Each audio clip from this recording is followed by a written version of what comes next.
আসসালামু আলাইকুম বন্ধুরা, welcome back to our new video. তো বন্ধুরা, বাড়িতে বসে কীভাবে ফোনপে থেকে ইন্ডেন গ্যাস বুকিং করতে হয়, তো বন্ধুরা সম্পূর্ণ এই ভিডিওতে আমি দেখাবো। আর বেশি দেরি না করে আর বেশি কথা না বলে চলো আজকের ভিডিওটা ঝটপট শুরু করা যাক।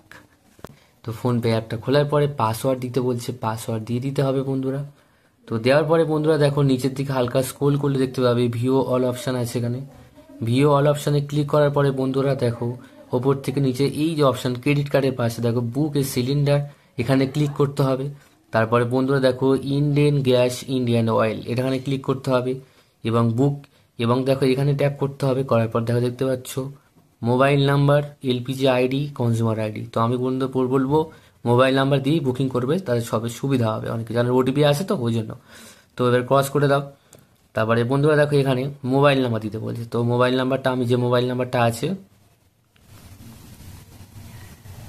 তো এই মোবাইল নাম্বারটা দিয়েই বুকিং করতে হয়। তো আমাদের নিজেদের যে মোবাইল নাম্বারটা, তোমরা তোমাদের মোবাইল নাম্বার দিয়ে দেবে। তো তারপরে কনফার্ম অপশানে ক্লিক করতে হবে। দেখো বন্ধুরা এই 829 টাকা গ্যাস, দেখো বন্ধুরা। তারপরে বন্ধুরা এই নিচে দেখো প্রসিড টু পে অপশানে ক্লিক করতে হবে। তারপর বন্ধুরা এই যে পে 829 এখানে ক্লিক করতে হবে। তারপরে বন্ধুরা দেখো এই যে ইউপিআই পিন দিতে বলছে, ইউপিআই পিন দিয়ে এখানে ট্যাপ করে দেবে। তাহলে বন্ধুরা তোমার ব্যাংক থেকে পেমেন্ট কেটে নেবে আর অর্ডারটা সাকসেসফুলি হয়ে যাবে। তো বন্ধুরা এরকমভাবে গ্যাস বুকিং করতে হয়। আর তারপরে বন্ধুরা তোমরা গ্যাসের অফিসে কল করবে, কল করলে তোমাদের বাড়িতে 1 থেকে 2 দিনের মধ্যে গ্যাস সিলিন্ডারটা দিয়ে যাবে। তো বন্ধুরা এই ছিল ইউনিয়ন তো বন্ধুরা এই ছিল একটা গ্যাস বুকিংয়ের ভিডিও। যদি ভিডিওটি ভালো লেগে থাকে অবশ্যই লাইক, শেয়ার অ্যান্ড সাবস্ক্রাইব করতে ভুলো না। আর আজকের জন্য টাটা।